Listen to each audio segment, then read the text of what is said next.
আসসালামু আলাইকুম। আজ সোমবার 27 এপ্রিল 2026। স্বাগত প্রবাসী সিটি সৌদি বুলেটিনে। সাথে আছে আমি শরীফুল ইসলাম। শুরুতেই থাকছে শিরোনাম।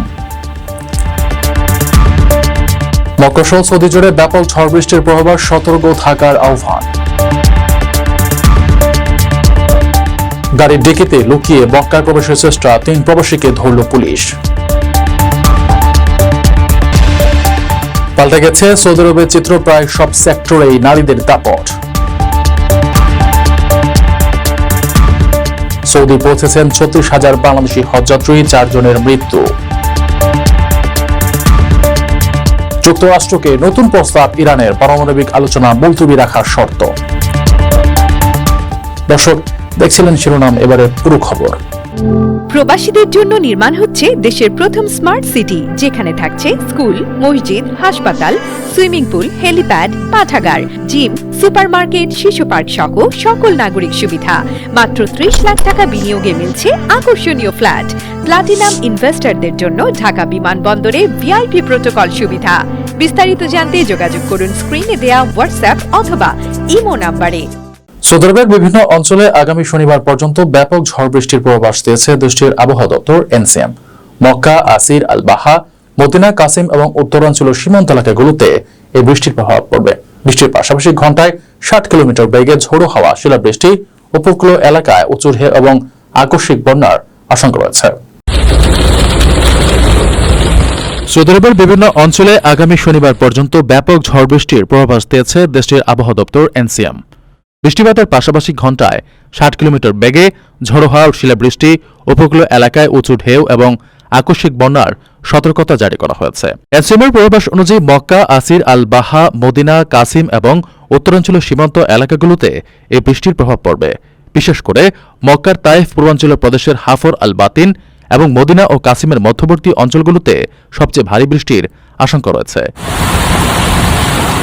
সোমবার বিকেল থেকে দক্ষিণ পশ্চিমাঞ্চল জাজান, আসির ও মক্কায় মাঝারি থেকে ভারী বৃষ্টিপাত ছড়িয়ে পড়বে। তবে সন্ধ্যার দিকে বৃষ্টির তীব্রতা কিছুটা কমে গিয়ে এই আবহাওয়া রিয়াদের দিকে অগ্রসর হবে এবং পূর্বাঞ্চল প্রদেশের উত্তরাংশে বিক্ষিপ্ত বৃষ্টিপাত দেখা যাবে। মঙ্গলবার সকাল নাগাদ সারা দেশে বৃষ্টিপাত অনেকটাই কমে আসবে, তবে রিয়াদের আশপাশের এলাকায় হালকা পশলা বৃষ্টির সম্ভাবনা রয়েছে। বুধবার সন্ধ্যা নাগাদ আসির, নজরান ও জাজানে বৃষ্টির মাত্রা আবারও বাড়বে।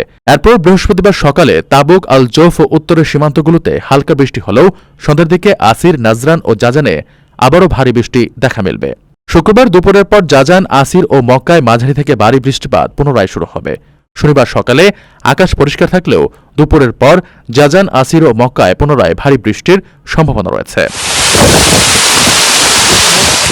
পারমিট ছাড়া মক্কায় প্রবেশের চেষ্টাকালে 3 প্রবাসীকে গ্রেফতার করেছে সৌদি আরবের নিরাপত্তা বাহিনী। পণ্যবাহী একটি গাড়ির ভেতরে অভিনব কায়দায় তৈরি করা গোপন স্থানে লুকিয়ে পবিত্র নগরীতে প্রবেশের সময় তাদের হাতে নাতে ধরা হয়।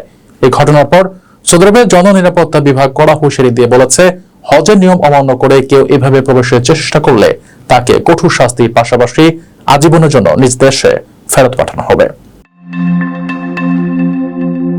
পারমিট ছাড়া মক্কায় প্রবেশের চেষ্টাকালে 3 প্রবাসীকে গ্রেফতার করেছে সৌদি আরবের নিরাপত্তা বাহিনী। পণ্যবাহী একটি গাড়ির ভেতরে অভিনব কায়দায় লুকিয়ে পবিত্র নগরীতে প্রবেশের সময় তাদের হাতে নাতে ধরা হয়। এই ঘটনার একটি ভিডিও সামাজিক যোগাযোগ মাধ্যমেও ছড়িয়ে পড়েছে, যেখানে দেখা যায় আইন শৃঙ্খলা রক্ষাকারী বাহিনীর সদস্যরা পণ্যবাহী গাড়ির ভেতরে গোপন স্থানে লুকিয়ে থাকা ওই ব্যক্তিদের বের করে আনছেন। সৌদি গেজেটের প্রতিবেদন অনুযায়ী গ্রেফতারকৃত 3 জনের মধ্যে একজন সৌদি আরবে বসবাসরত মিশরীয় প্রবাসী। তিনি মূলত অপর 2 মিশরীয় নাগরিককে হজের নিয়ম অমান্য করে মক্কায় প্রবেশের সুযোগ করে দিচ্ছিলেন। এজন্য পণ্যবাহী ওই গাড়িটির ভেতরে বিশেষ গোপন জায়গা তৈরি করা হয়েছিল। সেখানে লুকিয়ে পারমিট ছাড়াই মক্কায় প্রবেশ এবং অবস্থানের পরিকল্পনা ছিল তাদের। তবে তল্লাশিকালে নিরাপত্তা বাহিনীর কাছে তারা ধরা পড়ে যান। এই ঘটনার পর সৌদি আরবের জননিরাপত্তা বিভাগ থেকে কড়া হুঁশিয়ারি দেওয়া হয়েছে। সংস্থাটি 2026 সালের হজের সকল নিয়মকানুন ও নির্দেশনা কঠোরভাবে মেনে চলতে জনসাধারণ এবং প্রবাসীদের প্রতি আহ্বান জানিয়েছে। স্মরণ করে দেওয়া হয়েছে যে হজের নিয়ম লঙ্ঘনকারীদের বিরুদ্ধে কঠোর শাস্তি নিশ্চিত করা হবে। আপনার স্বপ্নগুলো আকাশ ছুবে প্রবাসীর হেলিকপ্টারের মাধ্যমে। বিয়ে, জন্মদিন অথবা যে কোনো বিশেষ প্রয়োজনে হেলিকপ্টার ভাড়া করতে যোগাযোগ করুন স্ক্রিনে দেওয়া নাম্বারে। প্রবাসীর হেলিকপ্টার, নিরাপদ ও সাশ্রয়ী বাহনের বিশ্বস্ত নাম। রক্ষণশীলতার গণ্ডি পেরিয়ে সৌদি আরবে এখন নারীদের অভাবনীয় দাপট চোখে পড়ার মতো। দেশটির অর্থনীতি থেকে শুরু করে নীতি নির্ধারণী পর্যায়ে সবখানেই নারী এখন চালকের আসনে। ভিশন 2030 বাস্তবায়নের ধারাবাহিকতায় দেশটিতে মধ্যম ও উচ্চ পর্যায়ের ব্যবস্থাপনায় নারীদের অংশগ্রহণ বেড়ে দাঁড়িয়েছে 40%। বর্তমানে সৌদি আরবে নারী মালিকানাধীন ব্যবসা প্রতিষ্ঠানের সংখ্যা 7.5 লাখ ছাড়িয়ে গেছে, যা মোট ব্যবসা প্রতিষ্ঠানের প্রায় 40%। নমনীয় কর্মপরিবেশের কারণে নারীদের বেকারত্বের হারও দেশটির ইতিহাসে সর্বনিম্ন পর্যায়ে নেমে এসেছে। রক্ষণশীলতার গণ্ডি পেরিয়ে সৌদি আরবে এখন নারীদের অভাবনীয় দাপট। দেশটির অর্থনীতি থেকে শুরু করে নীতি নির্ধারণী পর্যায়ে সবখানে নারীরা এখন চালকের আসনে। ভিশন 2030 বাস্তবায়নের পথে হেঁটে 2025 সাল নাগাদ দেশটির মাধ্যম ও উচ্চ পর্যায়ের ব্যবস্থাপনায় নারীদের অংশগ্রহণ বেড়ে দাঁড়িয়েছে 40%। শুধু তাই নয়, শ্রমবাজারের সৌদি নারীদের অংশগ্রহণ এখন 34.2%। একসময় যে নারীদের ভূমিকা কেবল সমাজ ও সংসারের ভেতর সীমাবদ্ধ ভাবা হতো, তারা এখন সৌদি আরবের জাতীয় প্রবৃদ্ধি ও রূপান্তরের সবচেয়ে শক্তিশালী চালিকা শক্তি হয়ে উঠেছেন। ব্যবসা বাণিজ্যেও রীতিমতো রাজত্ব করছেন সৌদি নারীরা। পরিসংখ্যান বলছে, বর্তমানে দেশটিতে নারী মালিকানাধীন ব্যবসা প্রতিষ্ঠানের সংখ্যা 7.5 লাখ ছাড়িয়ে গেছে, যা মোট ব্যবসা প্রতিষ্ঠানের 43.8%। নমনীয় কর্মপরিবেশ ও ঘরে বসে কাজের সুবিধার কারণে নারীদের বেকারত্বের হারও দেশটির ইতিহাসে সর্বনিম্ন পর্যায়ে নেমে এসেছে। ন্যাশনাল অবজারভেটরি ফর উইমেন জানাচ্ছে, কর্মক্ষেত্রে নারীদের এই ক্ষমতায়ন এখন আর কোনো সাধারণ সরকারি উদ্যোগ নয়, বরং তা দেশের অর্থনীতির মূল ইঞ্জিন হিসেবে কাজ করছে। সৌদি নারীদের এই দাপট শুধু দেশের ভেতরেই আটকে নেই, ছড়িয়ে পড়েছে আন্তর্জাতিক অঙ্গনেও। 2024 ও 2025 সালে আন্তর্জাতিক পেটেন্ট বা সত্ত্ব অর্জনে অভাবনীয় সাফল্য দেখিয়েছেন তারা। বিশ্বব্যাংকের সূচকেও লিঙ্গ বৈষম্য কমিয়ে এনে শক্তিশালী অবস্থান ধরে রেখেছে সৌদি আরব। আগামী দিনগুলোতে কৃত্রিম বুদ্ধিমত্তা, জৈব প্রযুক্তি এবং সবুজ ডিজিটাল অর্থনীতির মতো ভবিষ্যতের সম্ভাবনাময় ও চ্যালেঞ্জিং খাতগুলোতেও নিজেদের আধিপত্য বিস্তারের জোর প্রস্তুতি নিচ্ছেন সৌদি নারীরা। পবিত্র হজ পালনের উদ্দেশ্যে এখন পর্যন্ত 35,766 জন বাংলাদেশি ধর্মপ্রাণ মুসলমান সৌদি আরবে পৌঁছেছেন। সরকারি ও বেসরকারি ব্যবস্থাপনায় বিমান বাংলাদেশ, সৌদি এয়ারলাইন্স ও ফ্লাইনাস এয়ারলাইন্সের 89টি ফ্লাইটে তারা সেখানে পৌঁছান। তবে এর মাঝেই সৌদি আরবে পৌঁছে 4 জন বাংলাদেশি হজযাত্রীর মৃত্যুর খবর পাওয়া গেছে। মৃত ব্যক্তিরা হলেন টাঙ্গাইলের মোহাম্মদ আবুল কাশেম, জয়পুরহাটের মোহাম্মদ নঈমুদ্দিন মণ্ডল, দিনাজপুরের মোহাম্মদ খলিলুর রহমান এবং ময়মনসিংহের মোহাম্মদ সিরাজুল হক।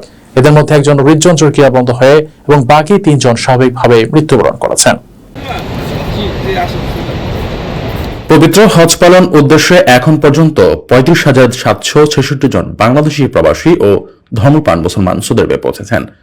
রবিবার দিবাগত রাত পর্যন্ত মোট 89টি ফ্লাইটে তারা সেখানে পৌঁছান। হজ বুলেটিন থেকে পাওয়া তথ্য অনুযায়ী সৌদি আরবে পৌঁছে এখন পর্যন্ত 4 জন বাংলাদেশি হজযাত্রী মৃত্যুবরণ করেছেন, যারা সবাই পুরুষ। মৃত ব্যক্তিরা হলেন টাঙ্গাইলের মোহাম্মদ আবুল কাশেম, জয়পুরহাটের মোহাম্মদ নঈমুদ্দিন মণ্ডল, দিনাজপুরের মোহাম্মদ খলিলুর রহমান এবং ময়মনসিংহের মোহাম্মদ সিরাজুল হক। এদের মধ্যে টাঙ্গাইলের আবুল কাশেম হৃদযন্ত্র ক্রিয়া বন্ধ হয়ে মারা যান। বাকি 3 জন স্বাভাবিকভাবে মৃত্যুবরণ করেন। পরিসংখ্যান অনুযায়ী সরকারি ব্যবস্থাপনায় 3,284 জন এবং বেসরকারি এজেন্সির মাধ্যমে 32,482 জন হজযাত্রী সৌদি পৌঁছেছেন। বিমান বাংলাদেশ, সৌদি এয়ারলাইন্স ও ফ্লাইনাস এয়ারলাইন্স যৌথভাবে এই ফ্লাইটগুলো পরিচালনা করছে। এছাড়া হজযাত্রীদের সহায়তায় 8টি হেল্প ডেস্ক থেকে স্বাস্থ্য বিষয়ক বিভিন্ন পরামর্শ ও চিকিৎসা কেন্দ্র থেকে প্রয়োজনীয় চিকিৎসাপত্র প্রদানের কাজ নিরবচ্ছিন্নভাবে চলছে। এখন পর্যন্ত প্রায় 7,000 হজযাত্রীকে ডিজিটাল মাধ্যমে বিভিন্ন দিক নির্দেশনা প্রদান করা হয়েছে।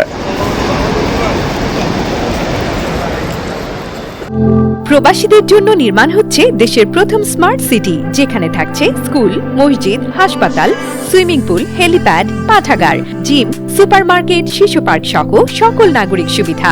মাত্র 30 লাখ টাকা বিনিয়োগে মিলছে আকর্ষণীয় ফ্ল্যাট। প্লাটিনাম ইনভেস্টরদের জন্য ঢাকা বিমানবন্দরে ভিআইপি প্রোটোকল সুবিধা। বিস্তারিত জানতে যোগাযোগ করুন স্ক্রিনে দেয়া হোয়াটসঅ্যাপ অথবা ইমো নম্বরে। চলমান যুদ্ধ শেষ করতে এবং আন্তর্জাতিক বাণিজ্যিক জলপথ হরমুজ প্রণালী খুলে দিতে যুক্তরাষ্ট্রের কাছে নতুন এক প্রস্তাব পাঠিয়েছে ইরান। এই প্রস্তাবে বিতর্কিত পারমাণবিক আলোচনা আপাতত মুলতবি রেখে দ্রুত একটি চুক্তিতে পৌঁছানোর উপর জোর দেওয়া হয়েছে। ইরানের প্রস্তাবে বলা হয়েছে, দীর্ঘমেয়াদী যুদ্ধবিরতি বা স্থায়ী শান্তি চুক্তির মাধ্যমে নৌ অবরোধ প্রত্যাহার ও প্রণালী খুলে দেওয়ার পরই কেবল পারমাণবিক আলোচনা শুরু হবে। চলমান যুদ্ধ শেষ করতে এবং হরমুজ প্রণালী খুলে দিতে যুক্তরাষ্ট্রের কাছে নতুন প্রস্তাব পাঠিয়েছে ইরান। এ প্রস্তাবে বিতর্কিত পারমাণবিক আলোচনা আপাতত মুলতবি রেখে দ্রুত চুক্তিতে পৌঁছানোর উপর জোর দেওয়া হয়েছে। ইরানের প্রস্তাবে বলা হয়েছে, দীর্ঘমেয়াদী যুদ্ধবিরতি বা স্থায়ী শান্তি চুক্তির মাধ্যমে নৌ অবরোধ প্রত্যাহার ও প্রণালী খুলে দেওয়ার পরই কেবল পারমাণবিক আলোচনা শুরু হবে। পারমাণবিক ইস্যুতে ছাড় দেওয়া নিয়ে ইরানের অভ্যন্তরীণ নেতৃত্বের মাঝে মতভেদের কারণে এই কৌশল নেওয়া হয়েছে বলে জানা গেছে। তবে এই প্রস্তাব প্রেসিডেন্ট ডোনাল্ড ট্রাম্পের জন্য চ্যালেঞ্জিং হতে পারে, কারণ অবরোধ তুলে নিলে ইরানকে ইউরেনিয়াম সমৃদ্ধকরণ বন্ধে বাধ্য করার ক্ষেত্রে ট্রাম্পের অবস্থান অনেকটাই দুর্বল হয়ে পড়বে। হোয়াইট হাউস প্রস্তাবটি পেয়েছে, তবে এটি গ্রহণ করবে কিনা তা এখনও অনিশ্চিত।